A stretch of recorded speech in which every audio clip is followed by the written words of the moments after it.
والعاقبة للمتقين والصلاة والسلام على سيد الأنبياء والمرسلين وعلى آله الطيبين الطاهرين وعلى أزواجه الطاهرات أمهات المؤمنين وعلى سائر الصحابة والتابعين أجمعين. أما بعد فأعوذ بالله من الشيطان الرجيم. بسم الله الرحمن الرحيم. يا أيها النبي إنا أرسلناك شاهدا ومبشرا ونذيرا وداعيا إلى الله بإذنه وسراجا منيرا. آمنت بالله صدق الله العظيم. إن الله وملائكته يصلون على النبي يا أيها الذين آمنوا صلوا عليه وسلموا تسليما. اللهم صل على سيدنا ومولانا محمد وعلى آل سيدنا ومولانا محمد وبارك وسلم عليه. الصلاة والسلام عليك يا سيدي يا رسول الله وعلى آلك وأصحابك يا سيدي يا حبيب الله. میرے بھائیوں دوستوں بزرگوں،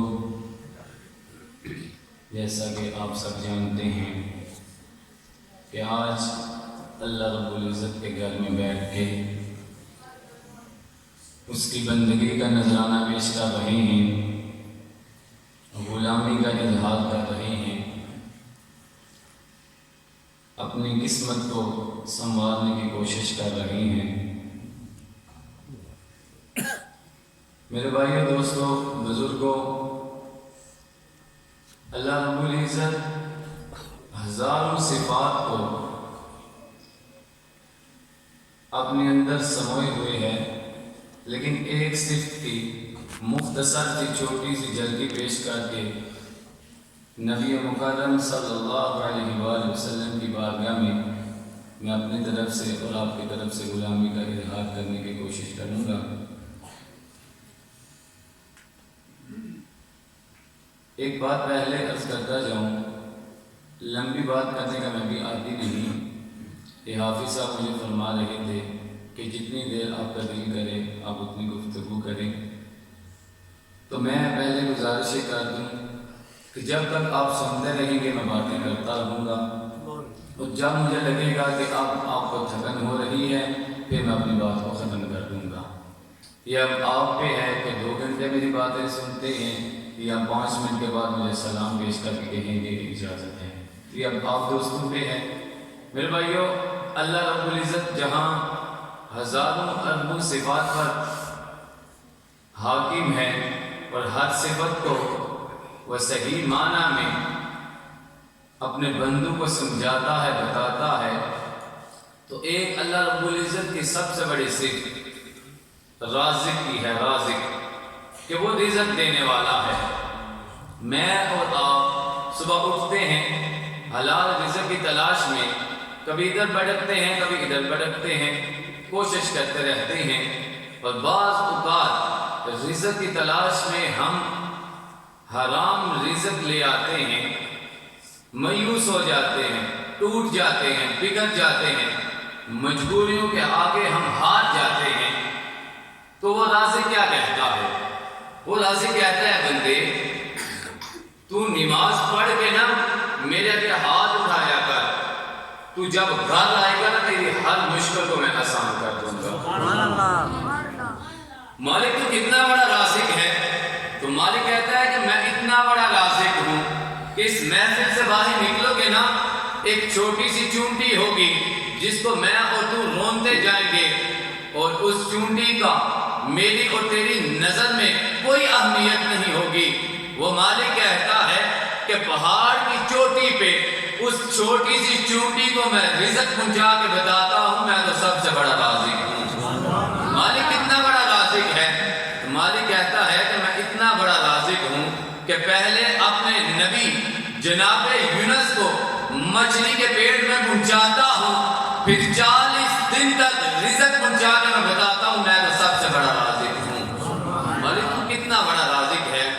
تو یہی بات عرض کر کے آگے چلوں گا کہ مالک اتنا بڑا رازق ہے، میرے سمیت آپ سب ماں کے پیٹ میں رہ کے آئے ہیں، 9 ماہ میں اور تو اپنی ماں کے پیٹ میں رہے، لیکن ماں میری اور تیری رزق پہنچانے میں قدرت نہیں رکھتی۔ وہ رازق کہتا ہے کہ اے بندے سن، جب تو اپنی ماں کے پیٹ میں تھا تجھے کوئی رزق پہنچانے والی ذات موجود نہیں تھی، تو اپنی ماں کے بدن میں تھا، تجھے ماں بھی رزق پہنچانے میں قدرت نہیں رکھتی تھی۔ آج صبح اٹھ کے حلال حرام کی تمیز کیے بغیر رزق کو تلاش کرنے والوں ذرا سنو، مالک کہتا ہے کہ میری دہلیز پہ آ جا، میرے پیغمبر کا نام لیوا بن جا، تجھے اتنا رزق عطا کروں گا۔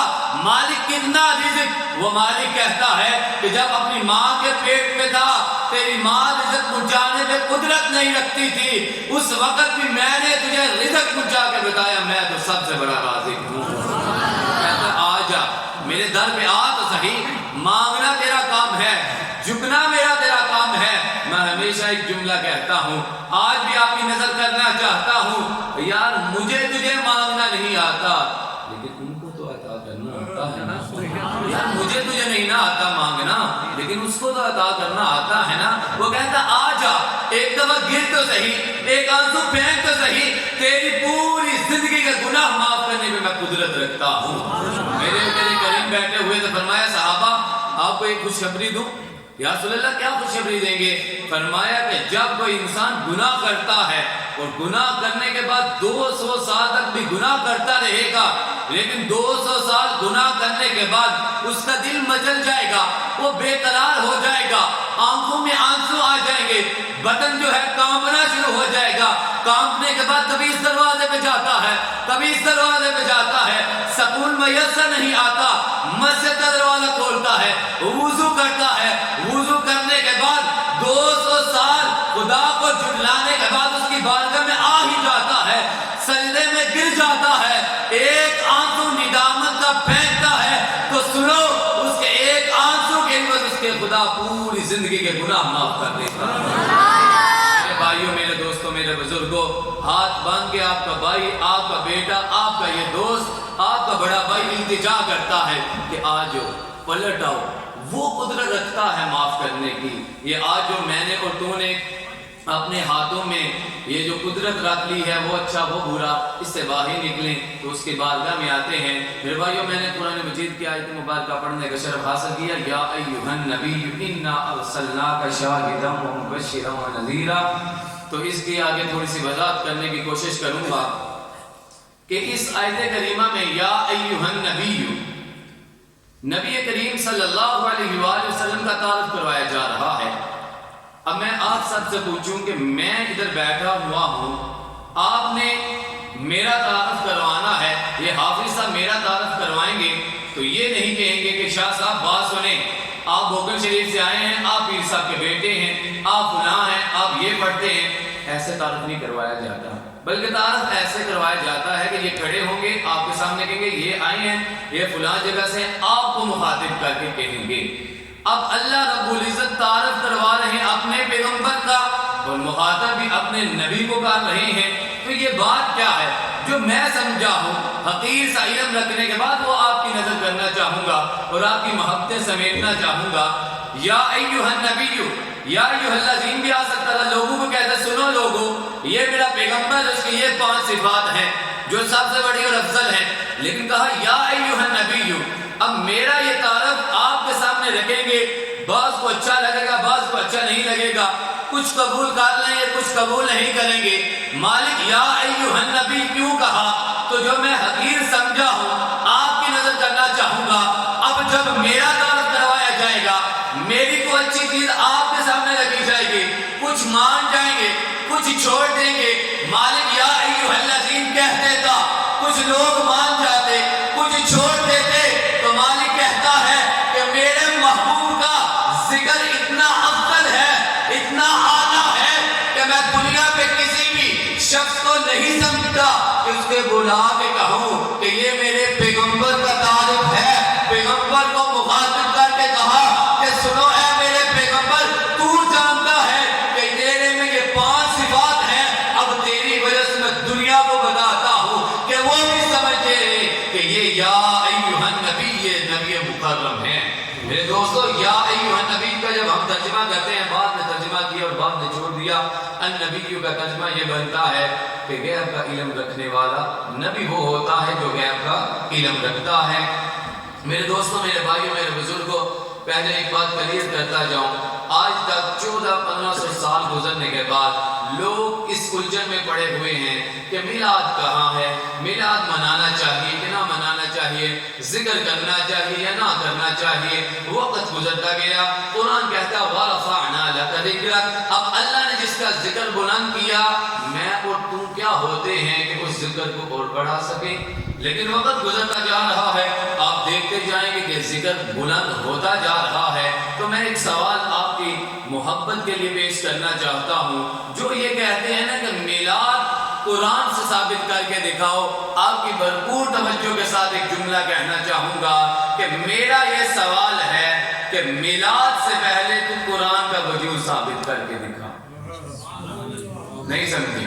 پھر بولتا ہوں کہ لوگ کہتے ہیں کہ یہ بتائیں کہ نبی کریم صلی اللہ علیہ وآلہ وسلم کا ذکر کہاں ہے، قرآن میں دکھاؤ کہ اس حبیب کو، اس کریم کا میلاد منانا چاہیے کہ نہیں۔ میں کہتا ہوں جب میرے اور تیرے نبی کا میلاد ولادت ہو گئی، کیا قرآن کا وجود تھا؟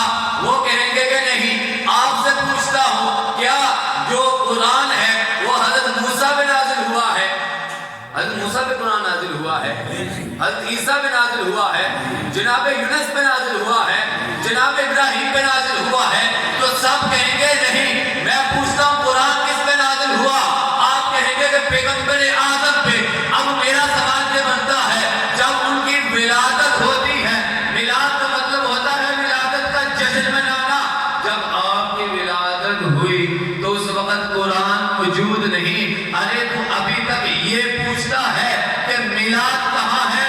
یہ محبت کا جملہ تیری نظر کرتا ہوں، تو یہ تلاش کرتا ہے کہ قرآن کی کس آیت میں میلاد ہے۔ میں خدا کی عزت کی قسم اٹھا کے کہتا ہوں، پورے 30 پارے جب نازل ہوں گے تو وہ اس بات کی طرف اشارہ کرتے ہیں کہ اب میلاد ہو گیا، اب قرآن بھی آ گیا۔ قرآن کا کوئی وجود نہیں تھا۔ میرے اور تیرے نبی جب تشریف لاتے ہیں، میرے اور تیرے کریم تشریف لاتے ہیں تو قرآن بھی آ جاتا ہے۔ لوگ کہتے ہیں قرآن کیا ہے؟ یا قرآن بڑا ہی محترم ہے۔ کیا قرآن کیا ہے؟ اللہ کا کلام ہے، ایسے ہی نا، اللہ کا کلام ہے۔ کیا تورات اللہ کا کلام نہیں؟ کیا زبور اللہ کا کلام نہیں؟ کیا انجیل اللہ کا کلام نہیں؟ نہ تورات، نہ زبور، نہ انجیل۔ آؤ ذرا دیکھو تو صحیح، تورات قرآن جیسا نہ تورات کو مقام ملا، قرآن جیسا نہ زبور انجیل کو مقام مل رہا ہے۔ اے مالک، قرآن کو قرآن مکرم کیوں بنا رہا ہے؟ تو اس میں ایک جملے میں بات کو ختم کرنا چاہوں گا، نہ زبور کو قرآن جیسی عزت مل رہی ہے، وہ بھی خدا کا کلام ہے، نہ انجیل کو، نہ تورات کو، کسی بھی کتاب کو اتنا مقام نہیں مل رہا، کیونکہ ان کو دل مصطفیٰ تو نہیں ملا۔ جس کو دل مصطفیٰ مل جاتا ہے وہ ہوتا کلام تو خدا کا ہے، لیکن قرآن کریم بن جاتا ہے۔ میرے دوستو، میرے بھائیوں، النبی غیب کا علم دینے والا، کچھ نے ترجمہ کیا، کچھ نے نہ کیا۔ آؤ مکہ کی گلیوں میں چلتے ہیں۔ ہزاروں اربوں دفعہ آپ نے یہ واقعہ سنا ہوگا کہ ابو جہل آئے کنکری ہاتھ میں، کہا بتائیں کہ میرے ہاتھ میں کیا ہے؟ تو آپ نے بتایا، آپ نے ارشاد فرمایا میں بتاؤں یا تیرے ہاتھ میں جو چیز ہے وہ بتائیں کہ میں کون ہوں؟ تو کہا ذرا یہ تو بتا دیں۔ تو کنکریاں کلمہ پڑھنا شروع ہو گئی۔ ہزاروں دفعہ آپ نے یہ بات سنی ہے، یا ایھا النبی کے اس میں تشریح کرتے ہوئے سنانا چاہوں گا۔ ابو جہل کنکری لے کے آئے، کہا بتائیں، تو آپ نے بتایا، میں اشارہ کرتا ہوں، انہوں نے کنکریوں نے کلمہ پڑھنا شروع کر دیا۔ اب میں آپ سے بات یہ کرتا ہوں، لوگ کہتے ہیں انہیں غیب کا علم ہے کہ نہیں؟ میں کہتا ہوں آؤ دیکھو، کنکریوں کا کام ہوتا ہے تکلیف دینا، کنکریوں کا کام ہوتا ہے چبن دینا، کنکری کا کام ہوتا ہے خون بہانا، کنکری کا کام بولنا نہیں ہوتا۔ آج تک 1400 سال کے بعد آنے والے لوگ یہ پوچھتے ہیں ان کو غیب کا علم ہے کہ نہیں؟ میں کہتا ہوں چھوڑ، میں تو ان کے غیب پہ کیسے پہنچیں گے؟ جب کنکریوں نے کلمہ پڑھا تھا تو میرا وجدان یہ کہتا ہے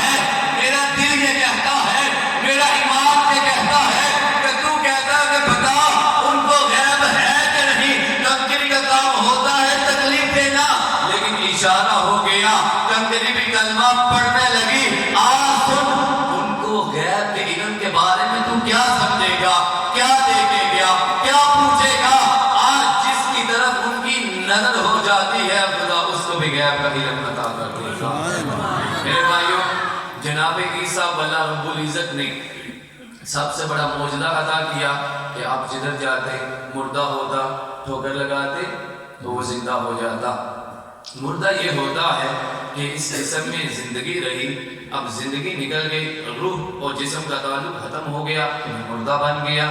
لیکن اس کا مطلب ہے کہ میرے جسم کے ساتھ روح کی کوئی نہ کوئی کنیکشن اور محبت رہی ہے۔ جناب عیسیٰ کا سب سے بڑا معجزہ یہ، ٹھوکر لگائیں مردہ زندہ ہو جاتا ہے۔ یا ایھا النبی کے تشریح کرتے ہوئے محبت کا جملہ آپ کی نظر کرنا چاہوں گا۔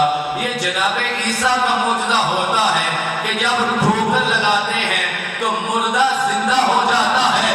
جناب محمد کا یہ معجزہ ہوتا ہے کہ وہ مردہ کو ٹھوکر نہیں لگاتے بلکہ بے جان چیز کنکری ہوتی ہے، ٹھوکر بھی نہیں لگاتے، ہاتھوں کے ساتھ اشارہ کرتے ہیں، خدا اس وقت بے جان چیز میں بھی جان پیدا کر دیتا ہے۔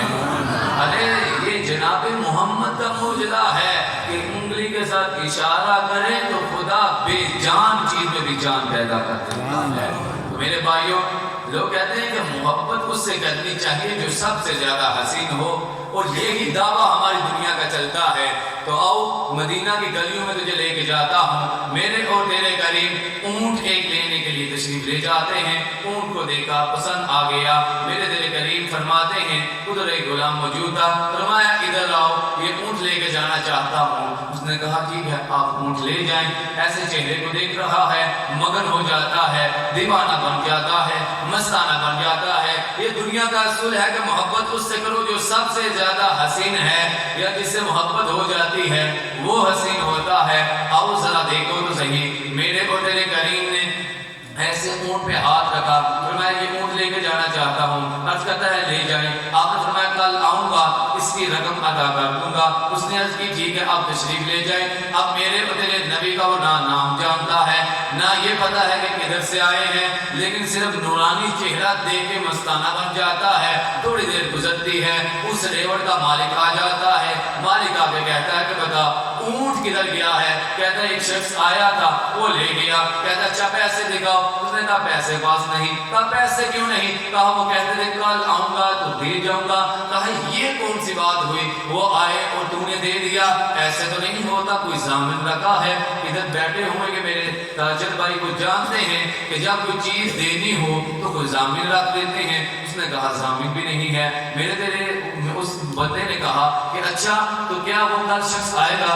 اس کا غلام کہتا ہے ضرور آئے گا۔ کہا کیسے تجھے یہ یقین ہے؟ کہا اس انسان کا چہرہ بڑا حسین تھا، میرا دل یہ کہتا ہے وہ کل ضرور آئے گا۔ اس کا جو مالک تھا وہ غصے میں آ جاتا ہے، تیس میں آ جاتا ہے۔ دنیا کا یہ اصول ہے کہ محبت اس کے ساتھ کی جائے جو سب سے زیادہ حسین ہوتا ہے۔ یہ جملہ تیرے نظر کرنا چاہتا ہوں، پیغمبر آدم اس کے اونٹ کے پاس سے چلے جاتے ہیں، وہ کہتا آئے تھے لے گئے تھے، مالک کہتا ہے شاید وہ شخص جھوٹ بول گیا ہو، یہ جملے کہہ رہا تھا۔ کمرے میں کھڑی اس کی بیگم کہتی ہے اے سرتاج خاموش ہو جا، اس انسان کے بارے میں کوئی جملہ نہ کہنا۔ اس کا مالک کہتا ہے، اس کا حامد کہتا ہے کہ یہ کیسی بات ہے، تو اس کی شخص کے لیے میری زبان پر روک رہی ہے۔ وہ کہتی ہے مالک اے میرے سرتاج اے میرے خامد، تو یہ کہتا ہے کہ وہ شخص آئے گا کل کے نہیں، تو ایک اونٹ کو لے کے بیٹھا ہے۔ خدا کی عزت کی قسم وہ اتنا حسین تھا، اتنا روشن تھا، سراج منیر کا پیکر تھا، تو ایک اونٹ کو لے کے بیٹھا ہے۔ میں تو کہتی ہوں وہ حکم دے میں پوری نسل اس کے قدموں پہ قربان کر دوں۔ میرے بھائیوں ایک دن گزرا، میرے اور تیرے حبیب واپس تشریف لے آتے ہیں۔ جیسے تشریف لے کے آئے نا تو لوگ کہتے ہیں جو سب سے زیادہ حسین ہو اس کے ساتھ محبت کرنی چاہیے۔ تو حسن تجھے دکھا رہا ہوں، میں نہیں جانتا کہ ان کا چہرہ کیسا تھا، کس کلر کا تھا۔ ادھر بیٹھا ہوا کوئی شخص ہو سکتا ہے کوئی خوش قسمت ہو کہ جس نے چہرے کی زیارت کی ہو، لیکن جو کتابوں میں نے پڑھا ہے نا وہ بتاتا ہوں وہ اتنا حسین تھا کہ جب دوبارہ واپس آئے، ان جملوں کو ضائع نہ کیجئے گا، میں آپ کی توجہ چاہتا ہوں، جب واپس تشریف لائے ایک دن کے بعد میرے تیرے حبیب نے آ کے فرمایا مالک کو بلایا جائے، اس کو میں پیسے دینا چاہتا ہوں۔ وہ کہتا اچھا وہ شخص آ گیا، اب بھاگتا ہوا ذرا آتا ہے کہ وہ کتنا حسین چہرہ ہے کہ جس کی وجہ سے میری بیوی بھی دیوانہ بن گئی ہے، وہ بھی کہتی ہے کہ مجھ سے زیادہ حسین چہرہ دیکھا ہی نہیں۔ غلام بھی یہی کہہ رہا ہے، میرے تیرے کریم کی ایسی کمر تھی، پاس آ کے کہتا ہے ہاں میں ہوں، میں پیسے لینا چاہتا ہوں۔ میرے تیرے حبیب نے جیسے ہی روح انور کو ایسے کیا، وہ دیکھتا ہے مستانہ بن جاتا ہے، دیوانہ بن جاتا ہے، اب بولا نہیں جاتا۔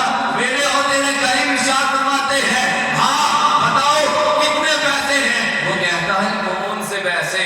میرے اور تیرے کریم ارشاد فرماتے کل آیا تھا، آنکھوں میں آنسو آ جاتے ہیں۔ کہتا ہے کون سا کل؟ میرے بھائیوں سنے، وہ اتنا پاگل ہو جاتا ہے، وہ اتنا دیوانہ بن جاتا ہے، اتنا مستانہ ہو جاتا ہے کہ اسے دنیا کی کوئی چیز یاد نہیں رہتی، سر پہ آسمان بھی نہیں رہتا، پاؤں کے نیچے سے زمین بھی گزر جاتی ہے، پوری دنیا کا حسن اکٹھا ہو کے اس کے سامنے کھڑا ہو جاتا ہے۔ میرے تیرے کریم فرماتے ہیں کل آیا تھا، اونٹ لے کے گیا تھا۔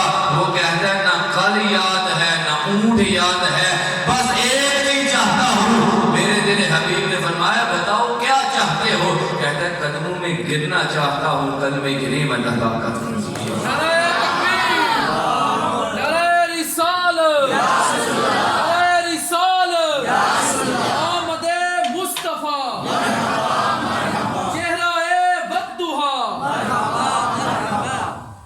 میرے بھائیوں میں دوستو، دنیا کہتی ہے کہ اس سے محبت کرو جو سب سے زیادہ حسین ہے، یا اس سے محبت کرو جو ہماری ضرورت کو آ پہنچے، جس کے ساتھ کام بڑھتا رہتا ہے اس کے ساتھ محبت کر لو۔ تو میرے بھائیوں حسین چہرے کا تذکرہ اور آپ کو کیا سناؤں؟ حسین چہرے کا تذکرہ یہ ہے، عبداللہ بن اسلام ایک جو ہے کافروں نے بلایا اسے اور کہا کہ ایسے کرو کہ پیغمبر اعظم کی بارگاہ میں جاؤ، وہ تو ان کو نبی نہیں مانتے تھے لیکن میرا ذرا عقیدہ اور محبت ہے، انہوں نے کہا کہ جناب محمد ہیں ایک، ان کے پاس جاؤ اور انہیں جا کے کہو کہ یہ دین چھوڑ دیں۔ اس نے کہا ایسے ایسے سوال جا کے کروں گا کہ وہ ہر سوال کے آگے لاجواب ہو جائیں گے۔ کہا جاؤ جا کے عالم کے سامنے سوال رکھ دو تاکہ وہ لاجواب ہو جائیں۔ عبداللہ بن اسلام جو سب سے بڑا عالم دین تھا، ان کے پاس ارادہ یہ ہے کہ آج ایسے ایسے سوال کروں گا کہ وہ لاجواب ہو جائیں گے۔ وہ جب حرم میں پہنچتا ہے، میرے تیرے حبیب کے پاس پہنچتا ہے، پوچھتا ہے کہ بتائیں آپ کے نبی کدھر ہیں؟ اشارہ کرتا ہے کہ وہ تشریف فرما ہے۔ وہ جب پاس جاتا ہے، وہ عبداللہ بن اسلام جو ہزاروں سوالوں کو اپنے دل میں سجا کے لایا تھا، زبان پہ لانا چاہتا تھا، اور ارادہ یہ ہے کہ آج اتنے سب سوال کروں گا کہ ہر سوال کے آگے یہ لاجواب ہو جائیں گے۔ میں کہتا ہوں کہ دنیا کا یہ اصول ہے کہ محبت اس سے کرو جو سب سے زیادہ حسین ہے۔ آپ عبداللہ بن اسلام سے پوچھتے ہیں ہزاروں سوالوں کو زبان پہ سجا کے تو لے کے گیا تھا یا کوئی سوال پوچھا تھا؟ عبداللہ بن اسلام کہتے ہیں جیسے ہی ادھر پہنچا چہرے کو دیکھتا ہوں، ہر سوال بھول جاتا ہوں، قدموں پہ گر جاتا ہوں، کلمے کی نعمت عطا ہو جاتی ہے، واپس جاتا ہے۔ ابو جہل کہتا ہے، ابو لہب کہتا ہے، عتبہ شیبہ کہتے ہیں کہ ذرا بتا تو صحیح، تو نے تو کوئی سوال نہیں کیا، کوئی ایک سوال تو کر لیتا، تم ہم یہ تو کہتے کہ ہمارا عالم دین کیا تھا، وہ سوال کا رہا تھا لیکن لاجواب ہو گیا تھا، سوال کے آگے ان کے حملے برداشت نہ کر سکا، واپس آ گیا۔ عبداللہ بن اسلام سے پوچھا گیا، وہ کہتا ہے کون سے سوال کرتا، کون سے جواب مانگتا؟